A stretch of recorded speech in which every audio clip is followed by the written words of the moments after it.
ไถหน้าแล้วมือหลังก็สิเตรียมว่านละครับสิว่านเข้าดอ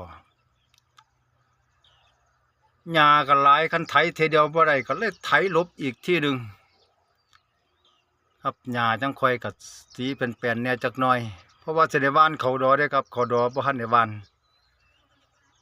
อยู่ว่างนี้ก็สิอยู่ประมาณ4 ไร่กว่าๆเกือบสิ5 ไร่พุ่นก็สิได้เฮ็ดเข้าดอไว้แต่กินแล้วครับประมาณปลายเดือนกันยาก็สิได้เกี่ยวนะถ้าหากเฮาบ่เฮ็ดช่วงนี้ก็มันก็สิลำบากครับ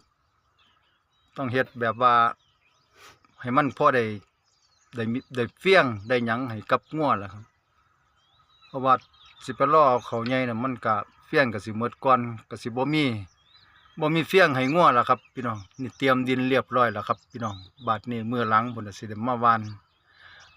นเสร็จเรียบร้อยก็สิเหลืออีกแปลงหนึ่งอยู่ประมาณ7 ไร่เข้าดอแล้วก็จบแล้วครับบาดนี้จบฤดูกาลปีนี้รอปีหน้าจังค่อยว่ากันใหม่สำหรับมื้อนี้ก็สิขอยุติการทำวิดีโอเด้อพี่น้องเด้อเอาสั้นๆซ้ำนี้ล่ะอย่าเอายาวหลายสวัสดีครับ